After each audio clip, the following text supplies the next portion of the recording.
please welcome Holly Cummins. Thank you.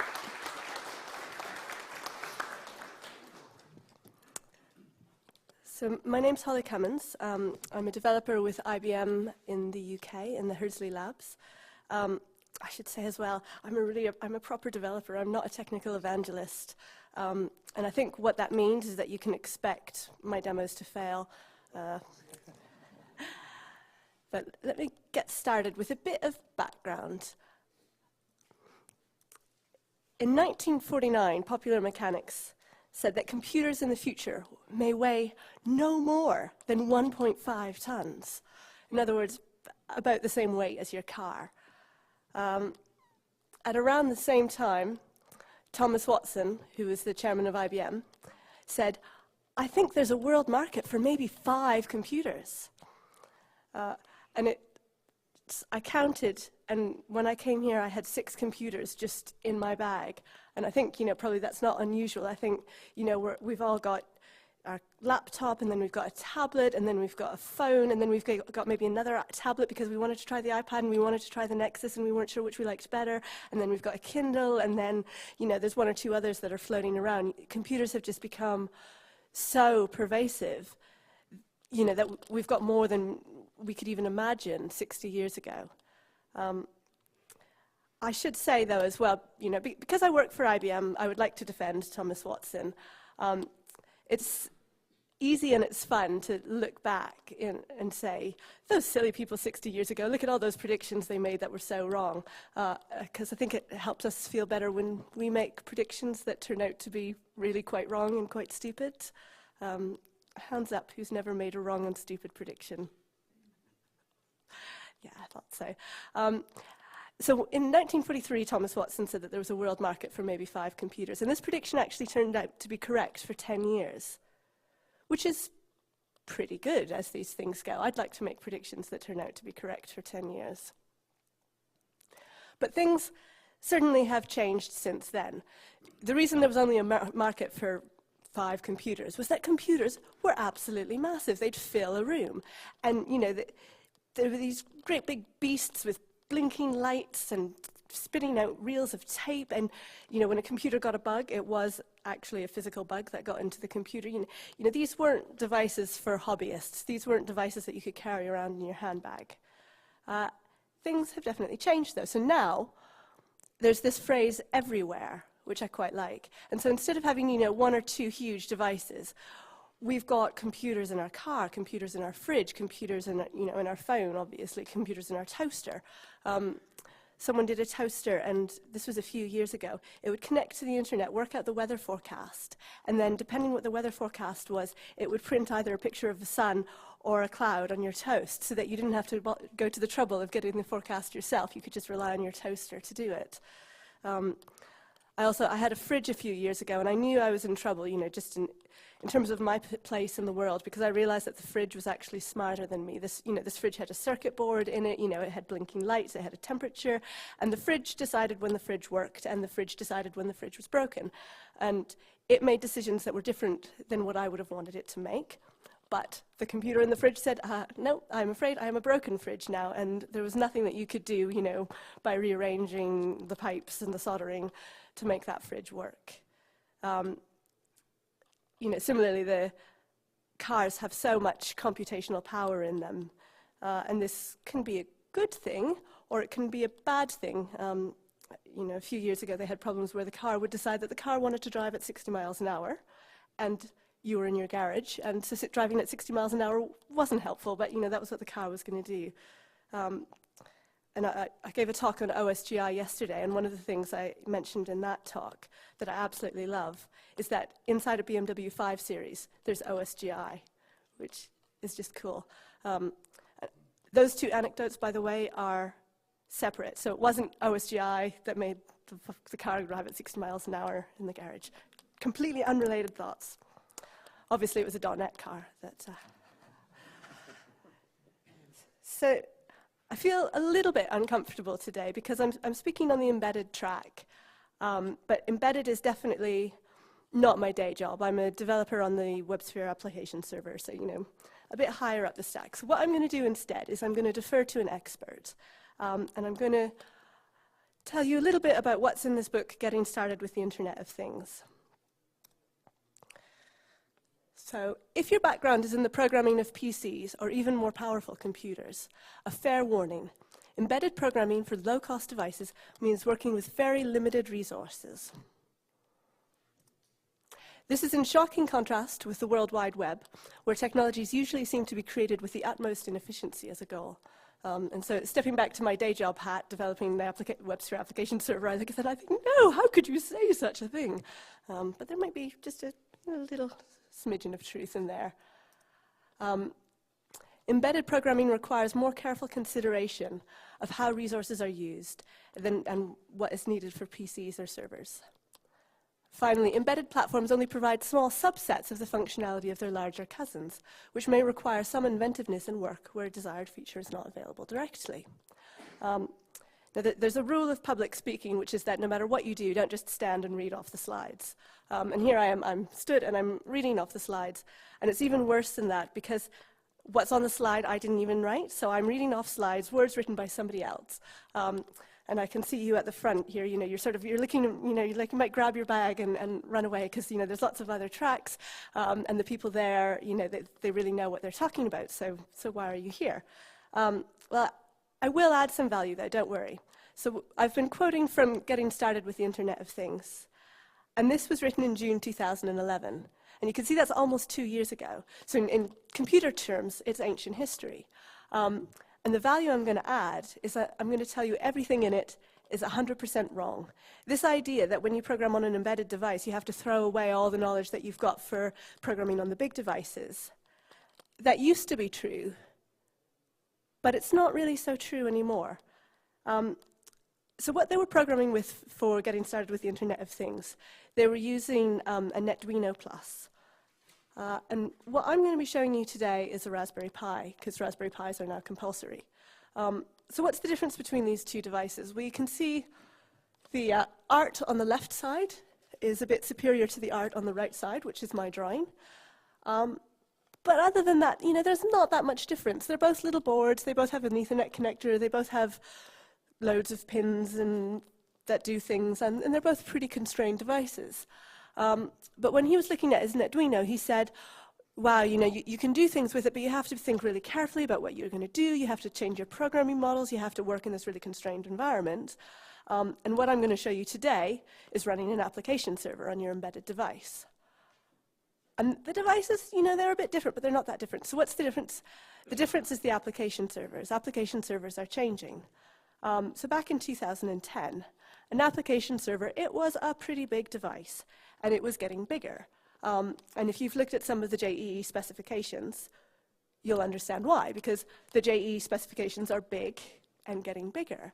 There's so many technologies that have to be crammed into these servers. They're just expanding.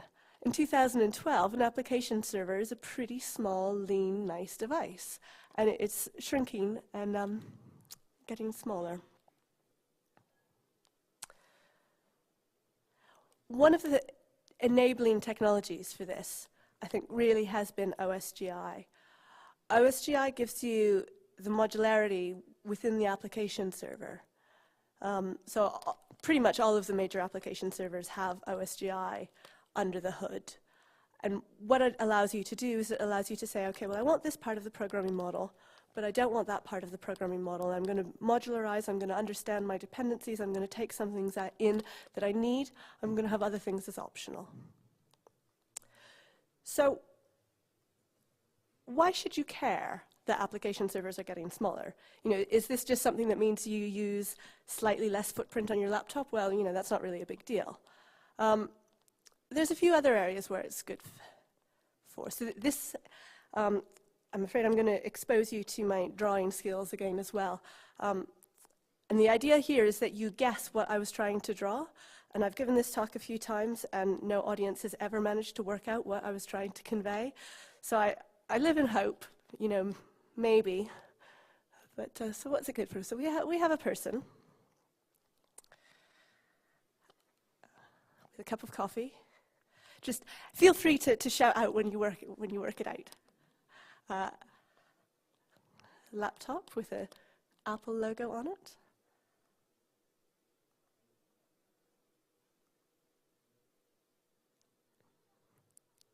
Any ideas? No.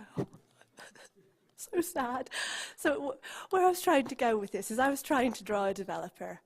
And so as developers, we drink a lot of coffee.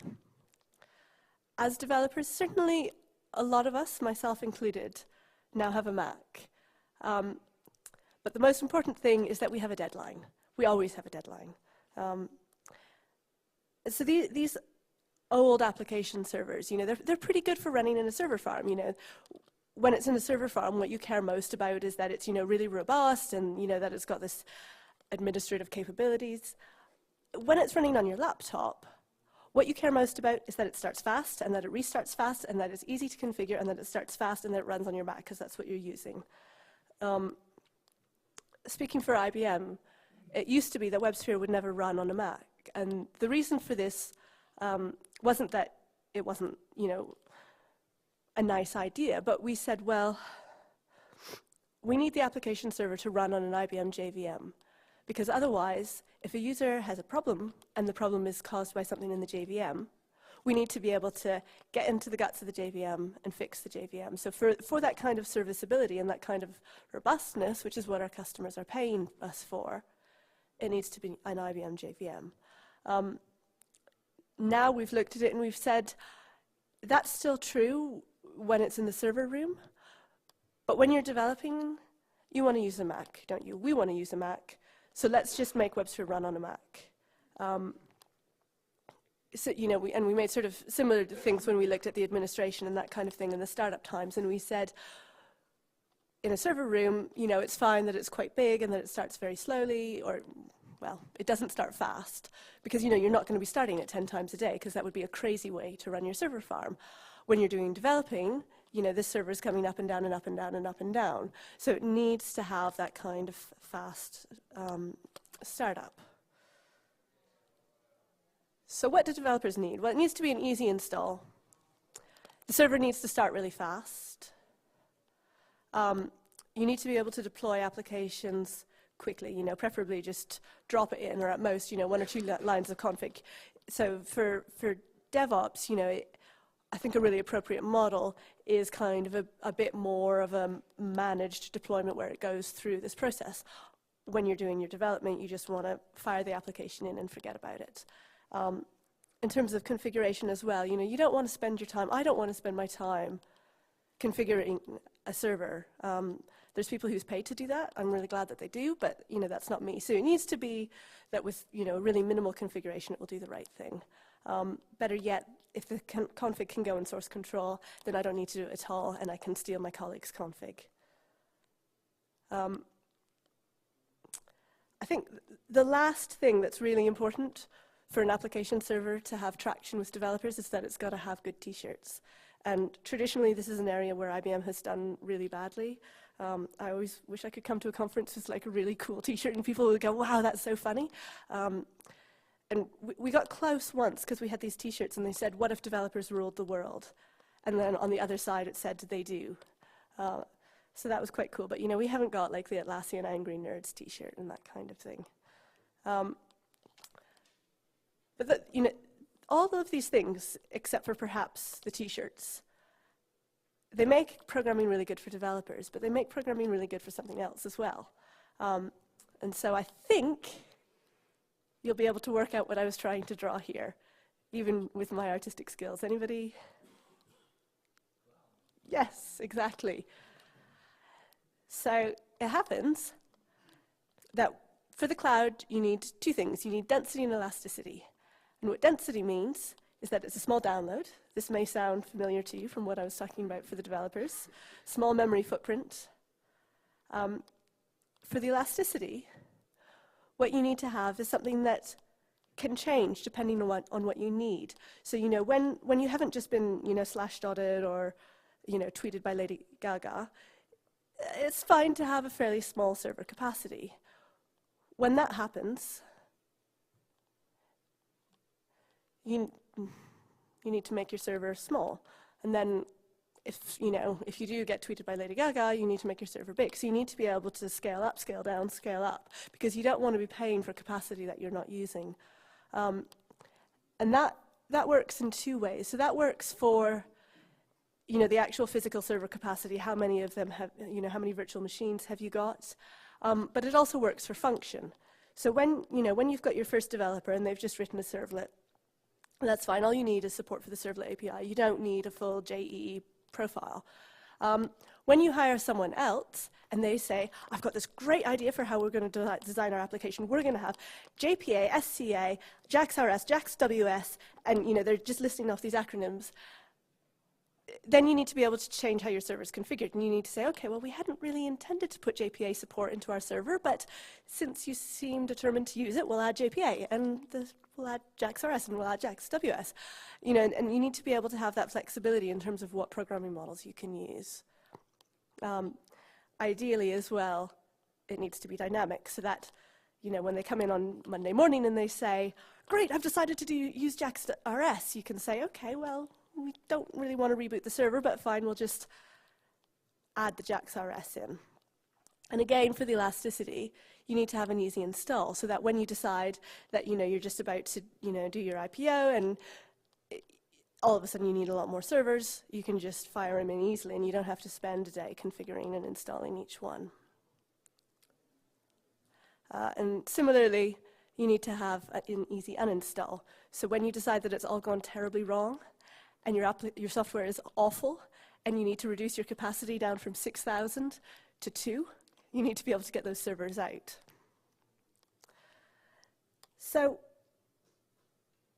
far, all of what I've been telling you, is true. It's a fact. This is just how the world is that, we've got these characteristics that we want for developers. We've got these things that we want for cloud. What I'm going to talk about now is more my own thinking. It's my prediction of where the future is going. And you'll notice I work for IBM. I don't work for Gartner. So I may be wrong in predicting where the future is going. But I think these same characteristics that make it really good for developers and make it really good for the cloud also make it good for something else. And this is what I'm calling Ubiquitous Computing plus plus. So far when we've talked about, the computer and the toaster and the computer and the fridge, they're pretty small devices, and they've got, kind of a minimal sort of software running on them. But in the future, I predict that you're going to have WebSphere in the washing machine, WebSphere in the toaster, WebSphere on the phone, WebSphere on the tablet, WebSphere in the fridge, and WebSphere in the car. So this is my vision of the future. So, it used to be we looked at this brave new world and we said, wow, it's so exciting. And, there's this mobile trend and, it's really changing the world. But when we talked about mobile technology, we always talked about it for the clients. And I don't think we even thought about the fact that we were doing that. That was kind of the definition of client, was that the client was mobile and the server was not mobile. And that, this was the programming model, this was the paradigm. You had all these mobile clients going out into the world, and then you had a few servers in the back office serving these clients. And it, in a way, this is kind of obvious in a duh sort of a way, right? Because clients are mobile, servers are not mobile. That's just the way a server is it's not a mobile device. You don't take your server and you put it on the dolly and, wheel it around down the street, because it would be a crazy thing to do. Why would you? First of all, you couldn't do it. And second of all, even if you could do it, why would you bother? Why would you bother moving a server? Because, we have the internet that allows you to connect to the server from everywhere. What you want to do is you want to move the clients. Well, maybe not. Because what we're seeing now is that in this new world, the servers themselves are lightweight. And, what I mean by that is that they actually physically don't weigh much. You can carry a server around. And so, for a while we've been talking about these location-based services where the client tells the server where it is, and the server gives the client information that might be useful in that location, like where's your nearest McDonald's, where's your nearest Starbucks. What I think we might start seeing soon instead is locatable services, so that the service itself, the server itself, is also moving around. So instead of saying, oh, I'm back in the server room, but I can tell you that, if you looked left, you might be able to see a Starbucks. It says, actually, I'm in the Starbucks. Here I am. So like I said, I work for IBM. I'm one of the WebSphere developers. I'm not here to sell WebSphere. I'm not here to sell the Liberty profile, not least because it's free for developers. So if I sold it, I would not get very rich at all. But it is going to be the basis of what I'm going to be demoing, so I just want to say a few words about it. Partly because it's useful context, but also just because we're really, really proud of what we've done. We think we've done something great. So it's the Liberty profile. It's a new profile of WebSphere. It's available in WAS 8.5 and up. It's free for developers, so you can go and download it. There's free tools as well. But what we sort of get really excited about is the fact that it's so lightweight. So it starts to kind of enable this stuff. So it's a 50 megabyte download. If you run like a biggish JEE app, you've got maybe a 60 megabyte footprint in memory. So it's really pretty cheap in terms of the resources it uses. And it's fast as well. So it starts in under 5 seconds on, a modern computer. And it's modular and it's dynamic. So you can change something. You can say, oh, I do want that JPA, and it will reconfigure itself. One of the other really cool things about it is because it's got this modularity and this dynamism, it starts really fast, but that doesn't actually matter because you almost never have to restart it. So you just say, okay, I've reconfigured this.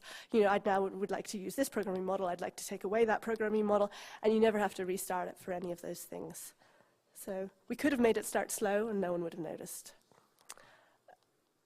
So how does it achieve this modularity and dynamism? How can you have a full-featured server that you ship in 50 megabytes that runs in memory and in 60 megabytes? Because if you've like I was saying earlier, if you've looked at the JEE spec, it's absolutely massive. There's no way you could fit that in 60 megabytes in memory.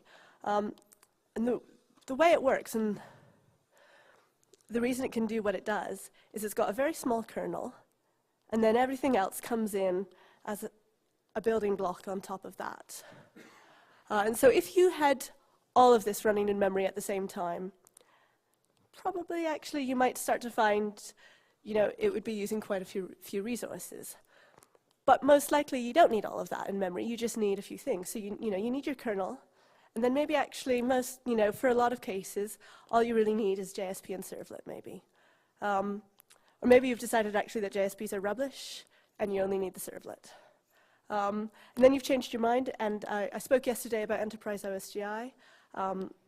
So maybe you want to use Enterprise OSGI instead because you've decided that's the way of the future. So what you've got over here is a WAB, which is an OSGI war. And then you've decided you want to expand your programming model a little bit. You want some persistence, so you add JPA. You've decided you changed your mind after all. You don't want OSGI, so you take that out. And it does mean it's got this dynamism. So my colleagues have gone a little bit crazy playing with the Liberty profile in terms of what it can do and these sort of things that it could do that you couldn't have done with an old-style application server. So one of the things they've done is they've installed it on an ASUS transformer, and they've installed it on a Nexus tablet. So this is another art exercise here. When I drew this, it was totally obvious to me what I was trying to draw. When I've shown it to everyone else, they've looked at it and they've gone, no, I don't understand. You see, so I was trying to do a joke here, and obviously a joke, if you have to explain the joke, you've failed already. But see, I sort of thought a tablet is kind of like a phone, but it's kind of like a table, so it's got legs. So if I draw a phone with legs, that's a tablet. And, oh, thank you. I think you're the first person who smiled even, so you're my new friend. I think, again, this is why I'm a developer and not a professional artist, is because of products like that. So what else can you do with it? Well, you can do even better, actually. It can run on a tablet, but it can also run on a phone. So my colleague Tom, he's got it running on his Android phone. But this is just a personal thing he's done, So he didn't want to use his new shiny Android phone. He wanted to use his old rubbish Android phone that he took out of the bottom of a drawer because he wasn't using it, which I think is actually even cooler, you know, that you can run it on technology from 3 years ago, and you can have this phone, and you can have WebSphere running on your phone, and it all works. I should say it does, it's kind of obvious, but it doesn't work quite as well as it does on a laptop. So on a laptop, it starts in maybe 5 seconds. On the tablet, you're talking maybe 10 seconds to start up. I think on the phone, it's maybe 15 seconds, something like that. So compared to the laptop, that's pretty terrible. But I think I probably do still show my age, because you know, if you told me 5 years ago, hey, you can start an application server on a phone, and oh my God, it's so terrible, it takes 15 seconds to start, the world's going to end, I would have gone, wow, that's amazing, you can run an application server on a phone? Who cares how long it takes to start? So. But what I'm going to be showing you today is, of course, you can run WebSphere on the Raspberry Pi. So I hope you appreciate as well, again, you know, in the art section, see the little raspberry that I drew there? So that you could all look at it and instantly know it was a Raspberry Pi that I'd drawn. So who's been to some of the other talks in the embedded track? A few of you, okay. Who was in Simon's talk this morning on the Raspberry Pi? A few of you, okay. When I started giving this talk, I used to have an introductory slide on the Raspberry Pi, and now I'm kind of thinking, actually, I don't need to, because really everyone knows what it is now. It's just been so successful. I can test that, though. Has anyone not heard of the Raspberry Pi? One person, 2 people. Okay, this slide is for you. How many of you have got a Raspberry Pi? About a third. So the idea behind the Raspberry Pi was to make computers that were cheap enough and exposed enough as well, in terms of, you know, what pins were physically available and, you know, how it looked, that it would attract children to programming. I don't actually know. I'd love to see statistics, because the feeling I get is that there's about 3 children in the world using Raspberry Pis, and 997, a lot of adults using Raspberry Pis. But I might have that wrong, because I talk to a lot of adults and I don't talk to very many children. But you know, the amazing thing about the Raspberry Pi is it's so cheap. And this, again, it starts to think about how we think about computers. You know, so they were giving away Raspberry Pis yesterday. And, you know, again, a few years ago, you couldn't have gone to a conference and, you know, had them just sort of giving away computers like candy. So it's so cheap. It's light. It's got a little 700 megahertz ARM11 processor in it. So it's got a little bit more under the hood than the Netduino, but not that much. And it's got about 256 meg of RAM. The new models have more RAM. They've got 512 meg of RAM, but it's still not that much. And I saw, it was just on the news yesterday, actually, because they've done a new model of Raspberry Pi. Because I think when it started, the idea was to have a 15-pound computer, and it ended up being 25 pounds. But they've just redone one, and the new one is 16 pounds, which is, again, you know, 25 pounds is ridiculously cheap. 16 pounds is just stupid. But one of the things missing on the 16-pound one is the Ethernet port. So I don't think I'm going to be running out and buying a 16-pound computer, because I never connect mine to a TV. I only ever access it by Ethernet. So I'd be absolutely lost without an Ethernet port. I've had disasters a few times where I've given my Pis to someone else and they've configured it to use DHCP. And so I've come back and I've gone to connect to it and the IP address doesn't work. And then I've sort of been a bit in trouble. And I had a similar thing yesterday, because I did a night hacking with Stephen Chin. And the IP address I was using we couldn't use because it just wasn't the right subnet. So we changed the IP address. Did I remember what we changed it to? No. So then there I am this morning going to connect to the Raspberry Pi, and I realize I have no idea what the IP address is. And a Raspberry Pi without a monitor, when you don't know what the IP address is, pretty much a toaster. But you'll be glad to hear I did figure it out in the end. And the way, the storage for the Pi is a SanDisk. So I've been talking for quite a long time now, and I haven't actually worn anything yet. So now I'm going to come to the demo part. But just just before I actually drag out the hat, let me explain a bit again about why you'd want to do this. I talked a bit about these sort of locatable services. And I think probably there's no rational, sane reason why anyone would want to wear a computer on their head. So I'll say that, just to begin with. But there are reasons why you would want to take a server with you. And, it's this idea of this location-based service where it's actually, the server is there. And it has to do, I think, partly with, we take the internet so much for granted now. All of our devices can connect to it. When we're out and about, they can connect to it by 3G or, other things. And, we can always talk to the server. And then all of a sudden you get into this environment where you can't talk to the server. And you realize that everything you've done is depending on having the server there. And if the server's not there, what do? You've got this device and it's not very useful. And you can do, of course, you can still do some things without a server. You can play music, maybe, unless you've got all your music in the cloud. You can write a document. But the one thing that you will never, ever be able to do without a server on a mobile device is collaboration. Because collaboration needs some sort of central point where everyone can go in and share about what they're doing. And one of the things I was thinking this, in this sort of environment where maybe you've got a disaster zone, for example. And so we assume that Wi-Fi is always available. And then we go to a conference, and then we realize that actually Wi-Fi isn't always available, and we were taking it for granted because the conference Wi-Fi doesn't work. And in an even more extreme example, if you've got a disaster zone, I think you can assume that after the earthquake hits, the Wi-Fi, maybe isn't going to be one of the pieces of infrastructure that's still there. And you have the aid workers coming in, and they need to be able to collaborate because, they need to be able to work as a team to distribute the aid effectively. So, you need maybe a ticketing system where you say, okay, I'm taking the sleeping bags to the east, you take the sleeping bags to the west, this is the queue for this. And to get that kind of collaboration, you need a server. But you don't want to have it, being a server off in New York or somewhere because you can't actually connect to New York by Wi-Fi. You need something that's a bit more locatable. You need something that can come with you. So, having said all that, I'm not going to demonstrate an earthquake. I'm going to demonstrate a hat. So,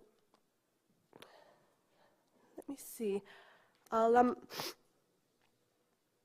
just show you a little bit first about the application I'm going to run, just to demonstrate that it really is, a proper web-based JEE application.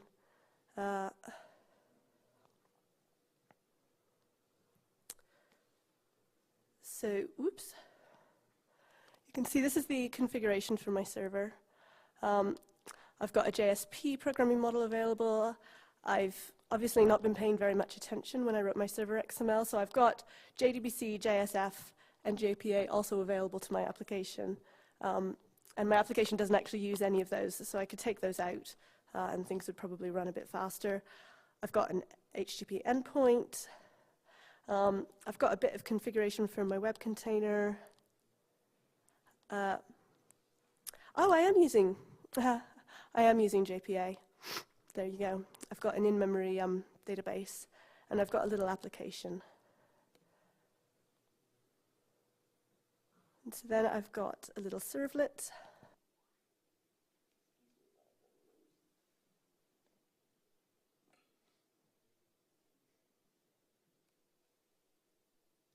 So what the servlet's doing is it's creating a little query. It's using JPA, so that's an entity manager. It's going out to the database. It's getting a list. It's doing a few other things. And I've got somewhere in here as well, you can see I've got a JSP. So I'm using a few kind of interesting programming models in my application. And what I've also got is I've got a Raspberry Pi. So if I do this, what should happen, I've realized one of the there's two problems with these really kind of physical demos. So the first is that there's so many moving parts that it's almost inevitable that I'm going to forget one of the moving parts at home, or one of the moving parts is going to have a mechanical failure. But the other problem with them is that they're so small that like I can show you this, but you probably can't actually see very much about what's going on. So what I'm hoping is that if I sort of waggle that, you still can't actually see what's going on, but I can feel like I've made an effort. So what I've got is the other thing that's going on here, it's there's two kinds of image capture that you can do on a computer. One is mirror image, one is not mirror image. And for reasons that will become clear later, I wanted one that wasn't mirror image, so that text shows. But what that does mean is when I'm trying to position myself in front of the camera, you can see I keep moving in the wrong direction because I expect it to be a mirror image. So what I've got here is I've just got, oops, I'm doing it again. I've got a Raspberry Pi, and I've got some cables coming out of it. So this cable, it's actually incredibly hard to move in front of a non-mirror image, mirror image. So this is just a little battery. What this is intended for is when you're out and about and you don't have a way of charging your mobile phone, you can use this. It also works quite well to power a Raspberry Pi. Because of course I'm talking about this mobile server, and a mobile server would be pretty useless if it wasn't actually mobile. So, you know, as soon as it has to get plugged into the wall, you lose a bit of mobility and you think, actually, maybe I could have just used a proper computer. So the other thing I've got here is I've got a blue flashing light, and this is a Wi-Fi dongle for the same reason, you know, that I want this to be a truly portable device. And this is sort of where the sad part comes, because, you know, I do some public speaking, and my least favorite part is always the demo. I think the demo works best for the audience because you know that there's always this sort of exciting risk of failure, whereas for the presenter, it's horrible because there's this awful risk of failure. But this is actually a really relaxing demo to give, because for most demos, you know, you're stood up here and you're sort of thinking, oh no, what's going to happen? Is it going to work, or is it all going to fail and I'm going to look like an idiot? But for this one, I think I've done it maybe 6 times, and every single time it's failed. So there's no suspense anymore about whether it's going to fail. It's a guarantee that it's going to fail, and that's actually quite relaxing. And the other thing is, am I going to look like an idiot? Well, yes, because, like I said, there's a hat involved. So you can't have anything that involves, you know, a presenter in a hat that doesn't end with the presenter looking like an idiot. So this is the first failure already, is I've got a Wi-Fi dongle, and I bought it for about £20. And in my house, it works brilliantly. I can connect to the Raspberry Pi by Wi-Fi. So, you know, when I started prepping the demo, I was like, wow, this is so cool. I've connected to the Pi by Wi-Fi. If I'm in a conference and there's not very many people watching me, I can connect to the Wi-Fi. So this morning I had this connected to the JFocus Wi-Fi, and it worked great. Half an hour before this demo, I thought I'll just double check that it's still connecting to the Wi-Fi. It had changed IP address, so I updated the IP address, and then I connected, and nothing happened. So I SSH'd in, and nothing happened. So it seems there's a few problems with the Wi-Fi. One is that when I originally did the demo, the idea I had was this sort of zero infrastructure idea, that same idea that I was talking about with the disaster zone, where, you know, you don't have a server available, and so you need to take your server with you. And so I was going to have everyone in the room could connect to the Wi-Fi network exposed by the Raspberry Pi, and then you could interact with the server. And the first thing I realized is that there's actually not enough physical power in a Raspberry Pi to power that kind of scenario. So it can, you know, on a good day, it can maybe connect to Wi-Fi itself. It can never act as a Wi-Fi server. So that's sort of sad. And the second thing I've discovered is that if other people are using the Wi-Fi network, if there's a bit of, I think it sort of has to do with the noisiness of the environment, so it would need a bit more power to actually, you know, be heard. And again, it fails, so the Wi-Fi does not work. So I have a blue flashing light, and you can pretend that I have Wi-Fi, but what I'm actually going to have to do is I'm going to have to physically connect to it by Ethernet. But that's okay, because I've come prepared. I've got a few other bits as well. So the first thing that I've got here, I don't know if it will become obvious from that picture, that what this is a sock. because every kind of technology demo, I think, needs a SOC involved. It's what's been lacking for a lot of the time. And you can see coming out of the SOC is a little board, which isn't attached, this isn't part of the Raspberry Pi. And this is a Tinkerforge master brick. Have any of you heard of Tinkerforge? Tinkerforge is really fun. It's the same kind of idea as the Raspberry Pi of little things that you can play with. And it's not totally clear whether they actually are very useful, but they're just so fun to play with. And Tinkerforge is more enabling the physical computing. So you've got these master bricks here. And the nice thing, there's a lot about Tinkerforge, is that there's a lot of ways that you can do physical computing. And if you look it up, you can buy these sensors, and then you can connect them to the board of your Raspberry Pi, and it all ends up being quite complicated. And there's a lot of wires involved, and there's a lot of soldering involved, and you get these circuit diagrams of this wire leading here, and excuse me, it's a lot like hard work. Tinkerforge is easy. So this connection here is just USB. And what's inside the SOC is just a very long USB cable, because I didn't have a short USB cable. So if I had a short USB cable, I could actually get rid of the SOC from the demo. And so you can see the Tinkerforge, the USB cable comes out of the Pi, goes through the SOC, goes to the Tinkerforge master brick. The Tinkerforge brick then connects by a Tinkerforge wire to another little sensor, and this is a temperature sensor. And what all of this enables is this it's this sort of idea of the locatable service. So it's collecting information about its environment, and it's not relying on a client to do that connection. It's actually doing it for you. So what you can see here is I now have a hat.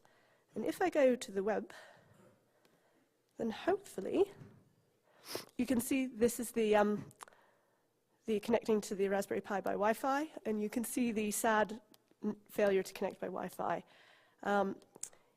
If I connect to it by Ethernet, all of a sudden I do have a server. And you can see here it's saying your server is currently calm, and it's 25 degrees.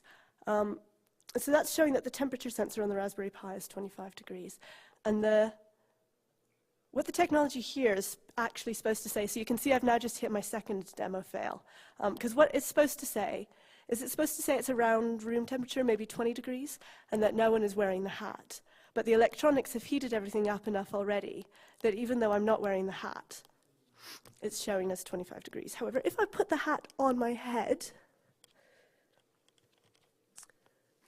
then you should find, so this is the bit where, remember I said I knew I'd end up looking like an idiot? It's entirely guaranteed.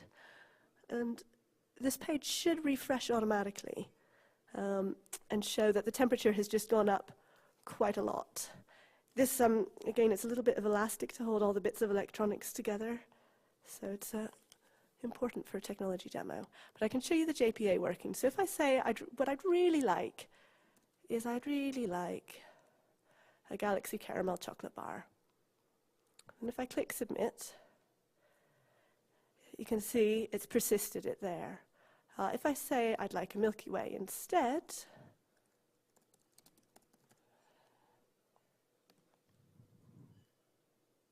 then down there, it's showing that. And you can see that the temperature has gone up. So the temperature has just achieved 31.3 degrees. And if I keep wearing the hat, the temperature is going to go up and up. And then eventually what you'll find is that the Raspberry Pi will stop working, because I've discovered that a hat is not a very good environment for a server. It gets quite warm. The Raspberry Pi, it's a little bit fragile in terms of how it works. So it fails. And I will show you. One of the interesting things about the Pi, though, is that on some computers, if you had a computer that any time it got warm, it failed, you think, this is terrible, I'm never going to use this. The Pi is so cheap that you can actually do it. So I have my failover Pi. So I've got a Pi that, instead of using a battery, is connected to the mains power. This Pi would be connected to my computer by Ethernet, except that I already had to use that part of the failover Pi. Ah, yes, you can see the hat has successfully detected that no one's wearing the hat. And so if I connect the Ethernet to this hat instead, See, I'm just pushing my luck now, because I have a demo that's mostly sort of worked. But what I'm going to do is I'm going to connect the Pi to this hat instead. You can see it really was connected to the Pi, because when I disconnected the Ethernet cable, it stopped working. Now it should load up on this Pi. I've got them all set to the same IP address, because otherwise I would never be able to connect to the Pi. And then I've got a problem with the length of my cables, but you should find that eventually,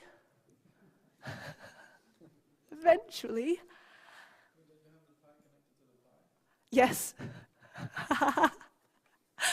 Thank you. Cables are just such a bad idea. And the only thing worse than cables is wireless, I've found. So, now maybe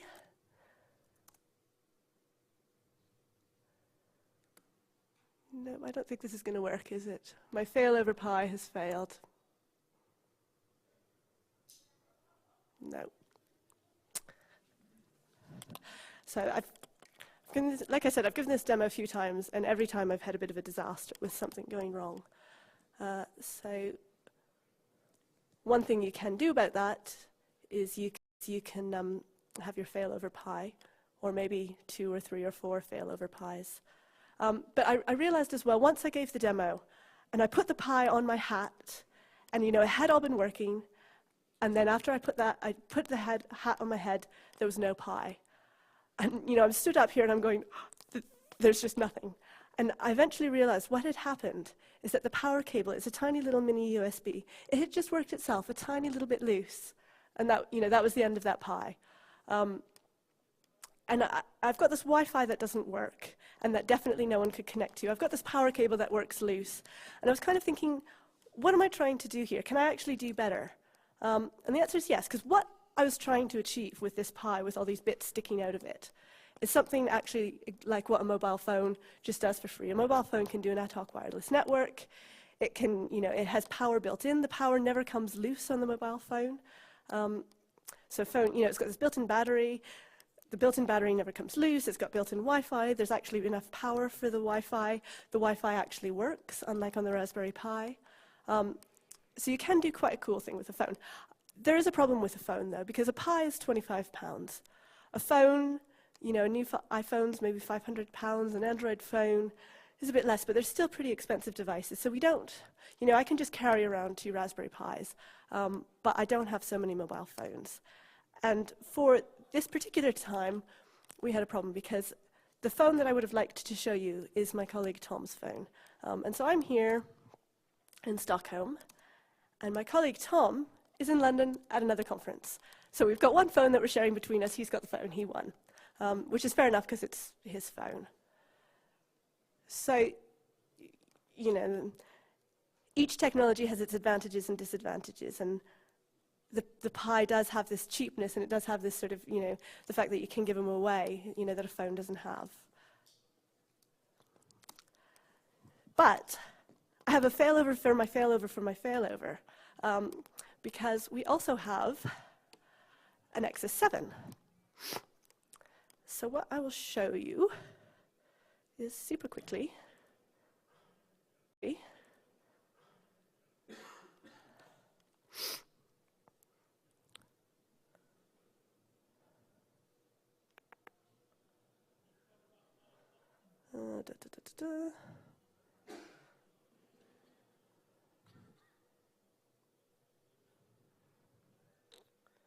So I've got, and this is why I wanted to get the mirror image correctly.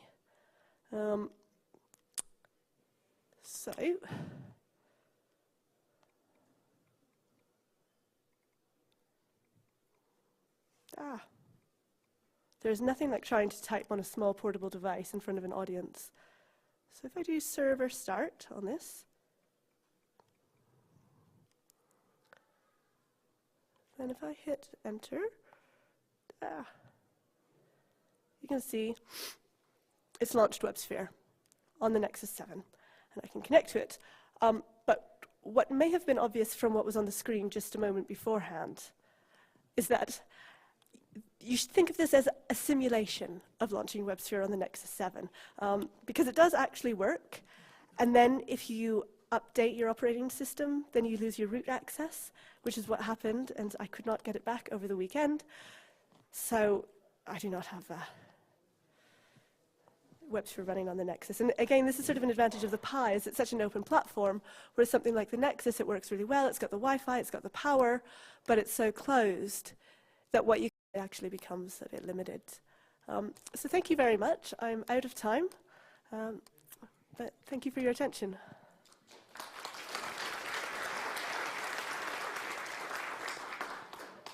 Thank you, Ollie.